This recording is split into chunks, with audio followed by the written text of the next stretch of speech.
अस्सलाम वालेकुम स्टूडेंट्स। जैसे कि आप लोग जानते हैं कि आजकल हम लोग फंजाई के हवाले से डिस्कशन कर रहे हैं और लास्ट वीडियो लेक्चर में हम लोगों ने ज़ाइगोमाइकोटा के हवाले से डिस्कशन की थी। इंशाल्लाह आज की इस वीडियो में हम लोग एस्कोमाइकोटा के हवाले से डिटेल डिस्कशन करेंगे।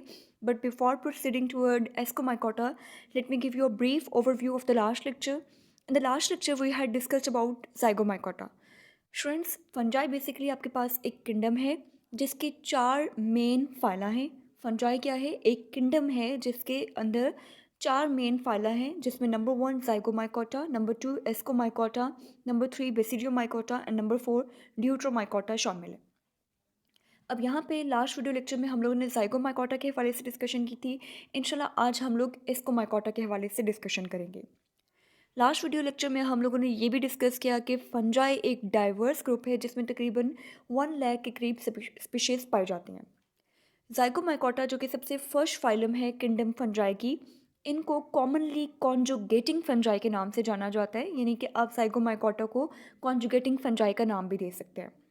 ज़ाइगोमाइकोटा के हवाले से हमने ये डिस्कशन की थी कि इनका थैलस हमेशा हेप्लॉइड होता है, यानी कि इनका जो मेन बॉडी है वो हेप्लॉइड है, वो 1 सेट ऑफ क्रोमोसोम्स पर मुश्तमिल है, 2 सेट ऑफ क्रोमोसोम्स पर मुश्तमिल नहीं है। और इनकी एसेक्सुअल और सेक्सुअल रिप्रोडक्शन के हवाले से भी हमने डिस्कशन की थी कि ज़ाइगोमाइकोटा में एसेक्सुअल रिप्रोडक्शन भी होती है जिसमें सिर्फ एक पेरेंट इन्वॉल्व होता है, और सेक्सुअल रिप्रोडक्शन भी होती है जिसमें 2 पेरेंट्स इन्वॉल्व होते हैं। Asexual reproduction in case of zygomycota takes place through sporangiospores.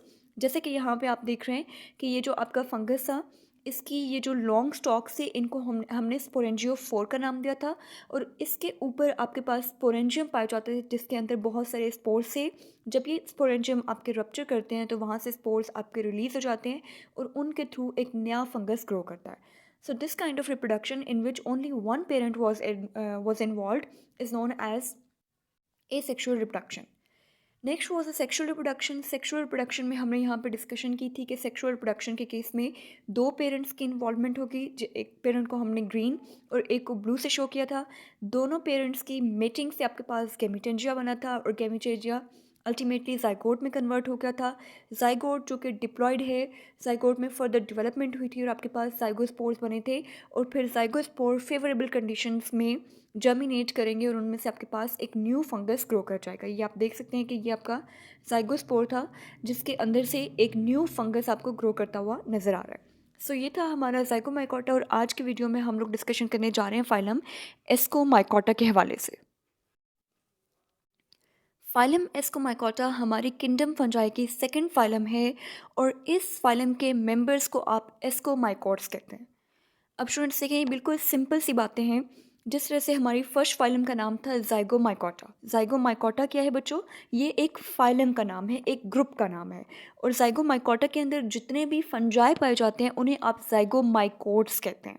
इसी तरह से एस्कोमाइकोटा एक फाइलम का, एक ग्रुप का नाम है जिसमें बहुत सारे फंजाई पाए जाते हैं।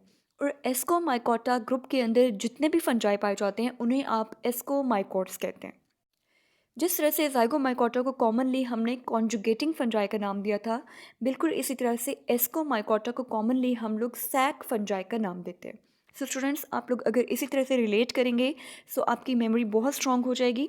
ज़ाइगोमाइकोटा जो कि फर्स्ट फाइलम हमने डिस्कस की थी, उसको कॉमनली हम लोग कॉन्जुगेटिंग फंजाई के नाम से जानते हैं। एस्कोमाइकोटा जो कि सेकेंड फाइलम है फंजाई की, इनको कॉमनली सैक फंजाई का नाम दिया जाता है। अब यहाँ पे इन्हें हम सैक फंजाई क्यों कहते हैं? क्योंकि यहाँ पे जो इनके सेक्सुअल स्पोर्स बनते हैं वो जिन स्ट्रक्चर्स में बनते हैं वो बिल्कुल छोटे से थैलानुमा स्ट्रक्चर होते हैं, सैक लाइक स्ट्रक्चर्स होते हैं जिन्हें आप एसाई बोलते हैं। फिर स्टूडेंट्स, यहाँ पे अगर हम इनके हाइफी के हवाले से डिस्कशन करें तो इनके हाइफी एस्कोमाइकोटा में जितने भी फंजाई हैं उनके हाइफी बेसिकली सेप्टेट हैं। स्टूडेंट्स, यहाँ पे हम हाइफी को दोबारा से डिस्कस करेंगे कि what are hyphae. I hope के सब बच्चों को क्लियर होगा। हाइफी बेसिकली आपका जो फंजाई होता है, नॉर्मली कोई भी फंगस होता है वो बहुत सारे थ्रेड लाइक स्ट्रक्चर्स पे, बहुत सारे धागा नुमा स्ट्रक्चर्स पर मुश्तमिल होता है। फंजाई की बॉडी बहुत सारे थ्रेड लाइक स्ट्रक्चर्स पर मुश्तमिल होती है जिन्हें आप हाइफी का नाम देते हैं। अब वो थ्रेड लाइक स्ट्रक्चर्स जिन्हें आप हाइफी का नाम देते हैं, कुछ फंजाई के केस में वो नॉन सेप्टेट होते हैं और कुछ के केस में वो सेप्टेट होते हैं। सेप्टेट मीन कि उनके अंदर वॉल्स प्रेजेंट होती हैं, उनके अंदर क्रॉस वॉल्स प्रेजेंट होती हैं। जैसे कि बच्चों यहाँ पे आप लोग देखें इसको, ये आपको इसका थ्रेड लाइक स्ट्रक्चर हाइफी नज़र आ रहा है। यहाँ से आपको बहुत अच्छे से ये समझ आ जाएगी टर्म हाइफी सेप्टेट।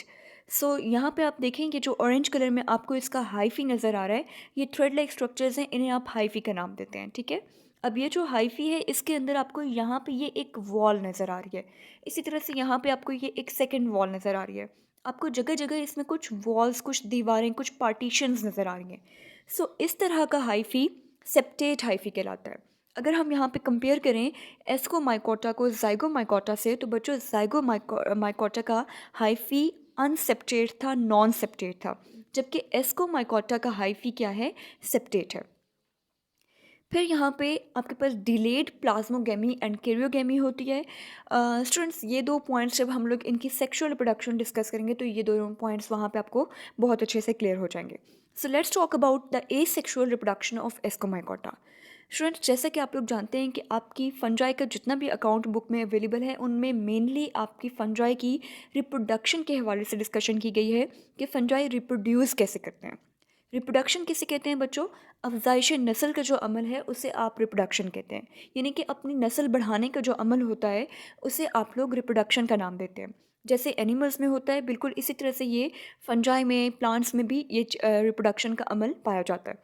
अब रिप्रोडक्शन दो तरह की होती है, asexual reproduction and sexual reproduction.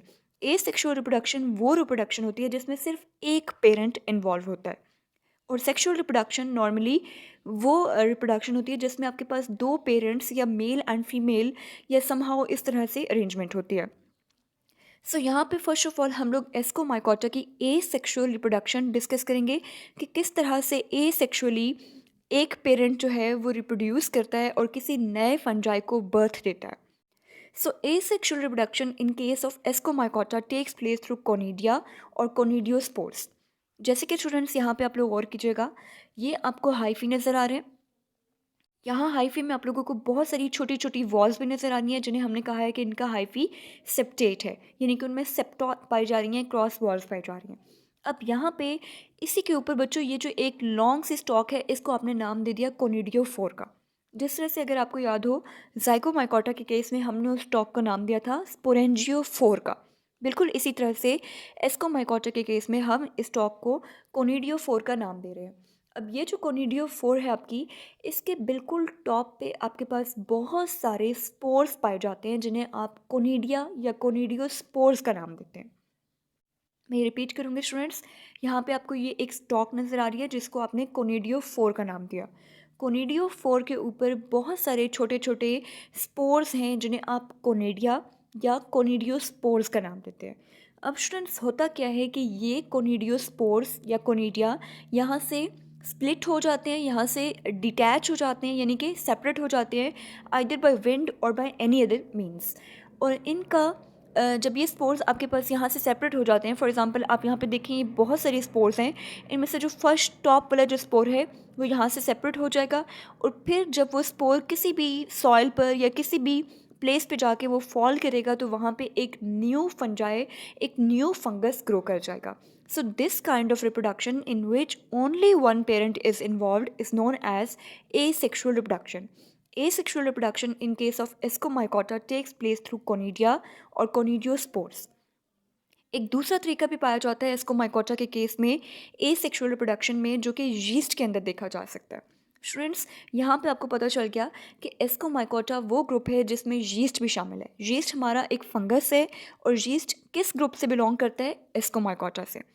So yeast आपका वो वाहिद फंगस है बच्चों जो कि यूनिसेलुलर है, बाकी तमाम फंजाई, और इसीलिए ये इम्पॉर्टेंट भी बहुत है। एग्जामिनर्स का फेवरेट जो है वो पॉइंट ऑफ अटेंशन हमेशा यीस्ट होती है, क्योंकि यीस्ट वो वाहिद फंगस है जो कि यूनिसेलुलर है। यीस्ट के अलावा बाकी तमाम फंजाई मल्टी सेलुलर होते हैं, सिर्फ यीस्ट है, स्कैरोमाइसिस सेरिविसाई है, जो कि आपके पास यूनिसेलुलर नेचर का है। सो अब हम देखेंगे कि यूनिसेलुलर यीस्ट के अंदर कैसे रिप्रोडक्शन होती है। सो स्टूडेंट्स, यहाँ पे भी एसेक्सुअल रिप्रोडक्शन होती है, यानी कि सिर्फ एक पेरेंट के थ्रू रिप्रोड्यूस कर सकते हैं ये थ्रू बडिंग एंड फिशन। अब यहाँ पे बच्चों देखिएगा, ये आपका यीस्ट है। यीस्ट नॉर्मली जो है, यीस्ट में हाइफी और इस तरह के स्ट्रक्चर्स नहीं पाए जाते। यीस्ट एक यूनिसेलुलर फंगस है और बहुत सिंपल से स्फेरिकल सी इसकी शेप होती है। सो यहाँ पे आपको ये यीस्ट नज़र आ रहा है, इसकी शेप आप देख सकते हैं, और इसके अंदर ये ब्लैक आपको एक न्यूक्लियस नज़र आ रहा है। अब स्टूडेंट्स, यीस्ट कैसे जो है वो रिप्रोड्यूस करेंगे, यानी कि एक यीस्ट दूसरे यीस्ट को कैसे प्रोड्यूस करेगी, एक यीस्ट से दूसरा यीस्ट कैसे प्रोड्यूस होगा, यहाँ पे बडिंग का प्रोसेस होगा। अब यहाँ पे आप देख सकते हैं कि ये जो आपका यीस्ट था उसके ऊपर एक छोटी सी बड बन गई है। ये ब्लू कलर में आपको यहाँ पे एक न्यू बड बनती हुई नज़र आ रही है। अब स्टूडेंट्स, बड बनने के बाद जो इनका सिंगल न्यूक्लियस था, उस न्यूक्लियस के अंदर होगी डिवीजन। ये न्यूक्लियस डिवाइड कर जाएगा और डिवाइड करके एक न्यूक्लियस दो न्यूक्लियाई में कन्वर्ट हो जाएगा। एक न्यूक्लियस आपके पिछले यीस्ट के पास रह जाएगा और दूसरा न्यूक्लियस जो कि न्यू न्यूक्लियस बना है, जो कि डॉटर न्यूक्लियस बना है, वो आपकी दूसरी बड के अंदर चला जाएगा। अब आपके पास इसी तरह से डिफरेंट बर्ड्स बनती जाएंगी और यहाँ पे आप देख सकते हैं कि एक यीस्ट, एक पेरेंटल यीस्ट के ऊपर कितनी सारी छोटी सी बर्ड्स बन गई हैं। अब स्टूडेंट्स, ये आपके पास इंडिपेंडेंटली एज अ यीस्ट जो है वो एक्ट कर सकती हैं।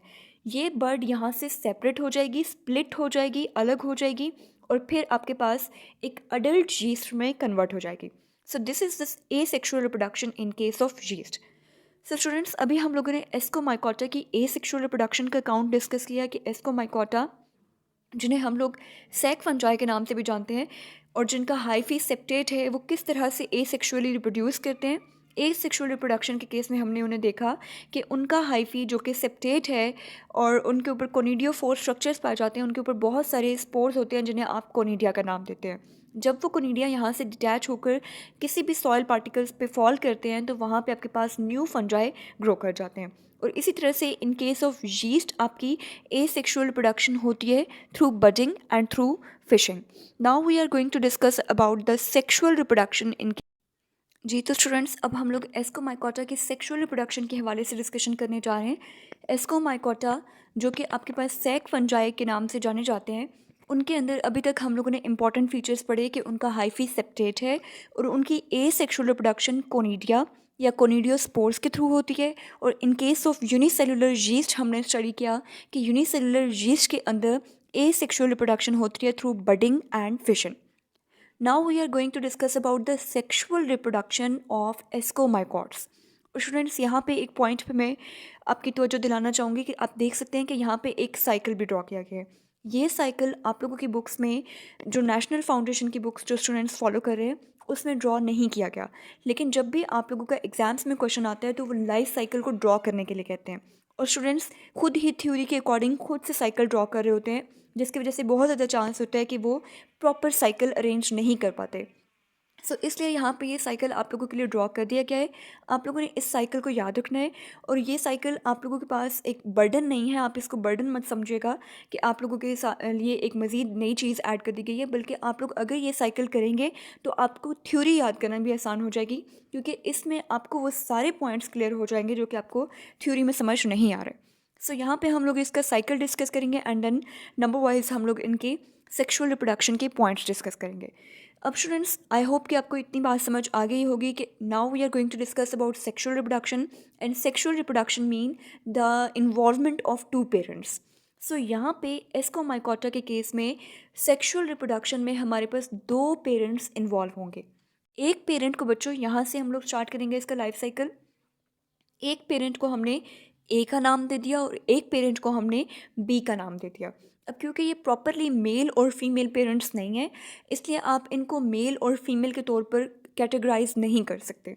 इसलिए आपने एक पेरेंट को, जिसको हमने ऑरेंज कलर में शो किया है, उसे आपने ए का नाम दे दिया और दूसरे पेरेंट को आपने बी का नाम दे दिया। अब यहाँ पे स्टूडेंट्स, हमने इनके साथ एन क्यों लिखा है?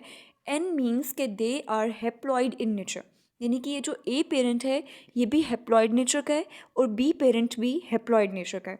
हैप्लॉइड का क्या मतलब है कि इनमें वन सेट ऑफ क्रोमोसोम्स पाए जाते हैं। अब बच्चों, यहाँ से आप लोगों ने सिस्टमैटिक वे में इस चीज़ को समझना है। ये दोनों पेरेंट्स, क्योंकि सेक्सुअल रिप्रोडक्शन है इसलिए दो पेरेंट्स इन्वॉल्व हैं। इन दोनों पेरेंट्स की अब होने लगी है फ्यूजन। इन दोनों पेरेंट्स की मेटिंग होगी। मेटिंग के थ्रू आप देख सकते हैं कि यहाँ पे हमने इसका एक स्ट्रक्चर ड्रॉ किया है जिसमें आपको दोनों पेरेंट्स एक दूसरे के क्लोज नज़र आ रहे हैं। सो ये ऑरेंज पेरेंट और ब्लूइश पेरेंट, ये दोनों आपके पास, इनके दरमियान प्लाज्मोगेमी होगी और प्लाज्मोगेमी के थ्रू ये एक फ्यूज्ड स्ट्रक्चर बना लेंगे। इसी पॉइंट को हम लोगों ने यहाँ पे लिखा है। अब अगर आप लोगों को ये डायग्रामेटिकली ये चीज़ समझ आ गई हो कि दो पेरेंट्स किस तरह से एक दूसरे के क्लोज हो रहे हैं, आप इसका पॉइंट इजीली लिख सकते हैं। The first point is cytoplasms of two monokaryotic hyphae gets fused. ये जो दो आपके पास मोनोकैरियोटिक यानी कि सिंगल न्यूक्लियस पर मुश्तमिल हाइफी हैं, इनके साइटोप्लाज्म्स आपस में क्या हो रहे हैं, फ्यूज़ हो रहे हैं, एक दूसरे के करीब आ रहे हैं, और इस प्रोसेस को आप नाम देंगे प्लाज्मोगैमी का। अब स्टूडेंट्स, यहाँ पे इनके साइटोप्लाज्म यानी जो इनके सेल्स थे, उन सेल्स के साइटोप्लाज्म तो एक दूसरे के साथ फ्यूज़ हो चुके हैं, प्लाज्मोगैमी तो हो चुकी है, लेकिन जो सेल्स अपना अपना न्यूक्लियस लाए थे, वो न्यूक्लियस अभी यहाँ पे फ़ौरन से फ्यूज़ नहीं होगा। इसीलिए हम कह रहे हैं कि एस्कोमाइकोटा के केस में डिलेड कैरियोगैमी होती है। प्लाज्मोगैमी का मतलब है साइटोप्लाज्म्स का फ्यूज़ होना, एंड कैरियोगैमी का मतलब है न्यूक्लियाई का फ्यूज़ होना। ये जो दो पेरेंट्स हैं, इनके साइटोप्लाज्म जब फ्यूज़ होंगे तो उसे आप नाम देंगे प्लाज्मोगैमी, और फिर वो जो अपने अंदर अपने साथ न्यूक्लियस लेकर आए हैं, उन दोनों के न्यूक्लियस जब फ्यूज़ होंगे तो उसे आप नाम देंगे कैरियोगैमी का। तो यहाँ पे आप देख सकते हैं कि कैरियोगैमी बहुत आगे जाके हुई है और प्लाज्मोगैमी बहुत स्टार्टिंग पे हो गई थी। इसीलिए आप कहते हैं कि एस्कोमाइकोटा के केस में कैरियोगैमी डिलेड होती है, यानी कि काफ़ी मुलतवी हो जाती है, काफ़ी देर बाद होती है। यहाँ पे स्टूडेंट्स देखिएगा, सेकेंड पॉइंट हमने लिखा कि haploid nuclei from the two parent hyphae do not fuse, यानी कि यहाँ पे आपके पास फ़ौरन से कैरियोगैमी नहीं हुई और इन दोनों पेरेंट्स के जो हेप्लॉइड न्यूक्लियाई हैं वो फ़ौरन से फ्यूज़ नहीं हुए। यहाँ पे हुआ क्या है बच्चों, अब ज़रा दोबारा से अपने डायग्राम की तरफ आ जाए, अपने लाइफ साइकिल की तरफ। ये दोनों पेरेंट्स एक दूसरे के करीब आए और इन दोनों पेरेंट्स की फ्यूजन से आपके पास एक फ्यूज्ड स्ट्रक्चर बन गया, जिसे आपने प्लाज्मोगैमी का नाम दिया। ये फ्यूज स्ट्रक्चर यहाँ पे आई होप कि आपको नज़र आ रहा है। स्टूडेंट्स, ये जो फ्यूज स्ट्रक्चर है, इस फ्यूज स्ट्रक्चर में से आप यहाँ पे देखिएगा, ये फ्यूज स्ट्रक्चर में से आपके पास ऊपर की तरफ कुछ न्यू स्ट्रक्चर्स निकलना स्टार्ट हो गए। इसे आप क्या कहेंगे कि आपके पास न्यू हाइफी बन रहे हैं। ये क्या हो रहा है बच्चों, ये जो फ्यूज्ड स्ट्रक्चर था, दोनों के मिलाप से जो बना था, उस फ्यूज्ड स्ट्रक्चर में से कुछ न्यू हाइफी ग्रो करना स्टार्ट कर गए हैं इन द अपवर्ड डायरेक्शन। इस पॉइंट को आप लोग कैसे लिखोगे बच्चों, new dikaryotic hyphae develop from this fused structure. ये जो आपका फ्यूज्ड स्ट्रक्चर है, इसमें से न्यू हाइफी डेवलप करना स्टार्ट हो गए, और ये जो हाइफी हैं ये आपके पास क्या है, डाइकैरियोटिक। स्टार्टिंग में आपके जो पेरेंट्स थे वो मोनोकैरियोटिक थे, वो एक तरह के न्यूक्लियस पर मुश्तमिल थे, एक न्यूक्लियस पर मुश्तमिल थे। अब आपके पास जो हाइफी बन रहे हैं वो डाइकैरियोटिक हैं। वो डाइकैरियोटिक क्यों है बच्चों, क्योंकि उनमें दोनों पेरेंट्स के न्यूक्लियाई शामिल हैं, उनमें ए पेरेंट के और बी पेरेंट दोनों के न्यूक्लियस शामिल हैं, इसीलिए आप उसको डाइकैरियोटिक का नाम दे रहे हैं। स्टूडेंट्स, यहाँ पे आपने देखा कि जो हमारे पास फ्यूज स्ट्रक्चर बना था, दोनों पेरेंट्स के फ्यूजन के थ्रू जो फ्यूज स्ट्रक्चर बना, उसमें से आपके पास अपवर्ड डायरेक्शन में न्यू डाइकैरियोटिक हाइफी बनना स्टार्ट हो गए। अब ये जो आपके न्यू डाइकैरियोटिक हाइफी हैं, इनका फेट क्या है, ये आगे जाके किस में कन्वर्ट हो जाएंगे, ये आगे जाके एस्कोकार्प में कन्वर्ट हो जाएंगे। इनमें से आपके पास एक फ्रूटिंग बॉडी बनेगी जिसे आप एस्कोकार्प का नाम देंगे। आई होप ये पॉइंट आपको क्लियर होगा बच्चों। ये जो आपका फ्यूज्ड स्ट्रक्चर था, इस फ्यूज स्ट्रक्चर में से अपवर्ड डायरेक्शन में न्यू हाइफी ग्रो कर रहे थे, new thread like structures grow कर रहे थे, नीचे से एज इट इज़ वो सेम था। फ्यूज स्ट्रक्चर में से अपवर्ड डायरेक्शन में हाइफी ग्रो कर गए, और हाइफी जो थे वो क्या थे आपके पास, डाइकैरियोटिक। वो दो तरह के न्यूक्लियस पर मुश्तमिल थे। Di mean two and karyo का लफ्ज़ हमेशा न्यूक्लियस के लिए इस्तेमाल किया जाता है। डाइकैरियोटिक मीन टू न्यूक्लियस और टू काइंड ऑफ न्यूक्लियर। यहाँ पे ये जो डाइकैरियोटिक माइसिलियम था या न्यू डाइकैरियोटिक हाइफे थे, ये अल्टीमेटली कन्वर्ट हो गए हैं एस्कोकार्प में, और एस्कोकार्प बच्चों जो बनी है। अब एस्कोकार्प यहाँ पे अगर हम इसको जूम करके देखें कि एस्कोकार्प बेसिकली कैसा स्ट्रक्चर है, एस्कोकार्प एक फ्रूटिंग बॉडी है जिसके अंदर बहुत सारे सैक लाइक स्ट्रक्चर्स पाए जाते हैं, जिन्हें आप एसाए या सिंगुलर एस्कस का नाम देते हैं। यहाँ पे जो फ्रूटिंग बॉडी आपको एस्कोकार्प नज़र आ रही है, इसके अंदर न्यूमरस बहुत सारे सैक लाइक स्ट्रक्चर्स होते हैं, जिन्हें आप एसाए या एस्कस का नाम देते हैं। अगर हम सिंगुलर की बात करेंगे तो एस्कस बोलेंगे, अगर दो की बात करेंगे या मल्टीपल की बात करेंगे तो उसे हम एसाई का नाम देंगे। और यहाँ पे आप देख सकते हैं कि हर एसआई के अंदर, हर एस्कस के अंदर 2 न्यूक्लियस मौजूद हैं, यानी कि ये डाइकैरियोटिक है, इसके अंदर 2 न्यूक्लियस हैं। स्टूडेंट्स, अब जाके वो वक्त आया है जब ये दोनों पेरेंट्स के न्यूक्लियस आपस में फ्यूज़ कर जाएंगे। ये 2 न्यूक्लियस जो आपको यहाँ पे नज़र आ रहे हैं, ये एक पेरेंट से न्यूक्लियस आया है और दूसरा न्यूक्लियस दूसरे पेरेंट से आया है। सो ये दोनों न्यूक्लियाई आपस में फ्यूज़ करेंगे और इनकी कैरियोगैमी के थ्रू, इनके फ्यूजन के थ्रू आपके पास एक स्ट्रक्चर बन जाएगा जिसे आप कहेंगे फ्यूज्ड न्यूक्लियाई। यहाँ पे आप देख रहे हैं बच्चों, फर्टिलाइजेशन हो रही है। फर्टिलाइजेशन का मतलब है कि ए पेरेंट और बी पेरेंट के जो न्यूक्लियस हैं वो आपस में फ्यूज़ हो गए हैं, कैरियोगैमी हो रही है, न्यूक्लियस फ्यूज़ हो रहे हैं। सो दोनों के न्यूक्लियस फ्यूज़ हो गए और यहाँ पे जो आपको 2 न्यूक्लियस स्मॉल नज़र आ रहे थे ब्लैक, अब यहाँ पे आपको सिर्फ एक लार्ज न्यूक्लियस नज़र आ रहा है। दोनों न्यूक्लियस आपस में क्या हो गए, कंबाइन हो गए। अब बच्चों यहाँ पे इसके अंदर होगी मियोसिस, और आपको पता है कि जब एक न्यूक्लियस में माइटोसिस होती है तो एक न्यूक्लियस से 2 न्यूक्लियस बनते हैं, और अगर एक न्यूक्लियस की मियोसिस होती है तो एक से 4 न्यूक्लियाई बन जाते हैं। तो यहाँ पे ये जो एक न्यूक्लियस है, इसके अंदर बच्चों अब होगी मियोसिस, और मियोसिस के थ्रू एक न्यूक्लियस कन्वर्ट हो जाएगा 4 न्यूक्लियाई में। अब यहाँ पे आपको ये 4 न्यूक्लियस नज़र आ रहे हैं। अब ये जो 4 न्यूक्लियस बने हैं, इन चारों में अलग अलग होगी माइटोसिस, ठीक है, यानी कि 4 न्यूक्लियस हैं और हर न्यूक्लियस माइटोसिस करेगा। तो आपको पता है माइटोसिस के रिजल्ट में एक सेल डिवाइड करके 2 सेल में कन्वर्ट हो जाता है, या एक न्यूक्लियस डिवाइड करके 2 न्यूक्लियस में कन्वर्ट हो जाता है। तो यहाँ पे भी ऐसे ही होगा, जब 4 न्यूक्लियस डिवाइड करेंगे तो आपके पास टोटल कितने न्यूक्लियस बन जाएंगे, 8। सो इस तरह से माइटोसिस के थ्रू आपके 8 एस्कोस्पोर्स बन गए। अब ये जो एस्कोस्पोर्स हैं, ये 2 तरह के होंगे, डिफरेंट तरह के होंगे। जो ऑरेंज वाले स्पोर्स हैं वो जब जर्मिनेट करेंगे तो आपका ए पेरेंट बन जाएगा, और दूसरा जब आपके पास ब्लूइश कलर के स्पोर्स हैं जो कि स्पोर्स की एक दूसरी किस्म है, जब वो जर्मिनेट करेंगे तो आपके पास बी पेरेंट बन जाएगा। सो इस तरह से आपके फंजाई जो हैं वो सेक्सुअली रिप्रोड्यूस करते हैं और न्यू फंजाई उनके थ्रू ओरिजिनेट होते हैं। So that's all about the sexual reproduction of phylum Ascomycota. Ascomycota के केस में आप लोगों ने स्टडी किया स्टूडेंट्स कि एस्कोमाइकोटा में ए सेक्शुअल रिप्रोडक्शन भी है एंड सेक्शुअल रिप्रोडक्शन भी है। ए सेक्शुअल रिप्रोडक्शन कोनिडिया या कोनिडियोस्पोर्स के थ्रू हो रही है, या फिर यीस्ट के केस में बडिंग के थ्रू हो रही है। सेक्शुअल रिप्रोडक्शन में हमने देखा कि सेक्शुअल रिप्रोडक्शन में यहाँ पे सबसे पहले 2 पेरेंट्स इन्वॉल्व हैं, 2 पेरेंट्स एक दूसरे के करीब आ रहे हैं, और उसे आप कह रहे हैं प्लाज्मोगैमी। प्लाज्मोगैमी का क्या मतलब है, जब 2 पेरेंट्स के सेल्स आपस में यूनाइट होंगे, सेल्स आपस में फ्यूज़ होंगे, तो उसे आप लोग प्लाज्मोगैमी का नाम देंगे।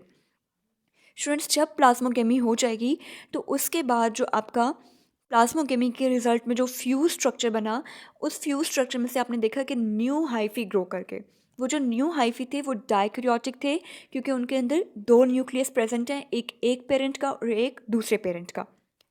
डाइकैरियोटिक हाइफी अल्टीमेटली एस्कोकार्प में कन्वर्ट हो गए, और एस्कोकार्प क्या चीज़ है, जो कि बहुत सारी सैक लाइक स्ट्रक्चर्स एसआई पर मुश्तमिल है।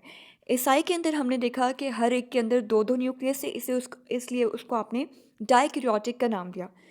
वो 2 न्यूक्लियस यहाँ पर आकर फ्यूज्ड हो गए, उनकी कैरियोगैमी हो गई। Karyogamy mean the fusion of nucleus, और दोनों न्यूक्लियस के फ्यूज़ होने से आपके पास एक सिंगल न्यूक्लियस बन गया। सिंगल फ्यूज न्यूक्लियस जो है उसके अंदर मियोसिस हुई। जब भी एक न्यूक्लियस मियोसिस करता है तो एक न्यूक्लियस 4 न्यूक्लियाई में कन्वर्ट हो जाता है। तो यहाँ पे इससे आपके पास 4 स्पोर्स बन गए, और फिर इन चारों ने अलग अलग माइटोसिस की और आपके पास टोटल 8 एस्कोस्पोर्स बन गए। सो ये टोटल 8 एस्कोस्पोर्स आपका नेट प्रोडक्ट है, नेट आउटपुट है सेक्सुअल रिप्रोडक्शन ऑफ एस्कोमाइकोट्स का। I hope you have enjoyed the video. Thank you so much. Allah Hafiz.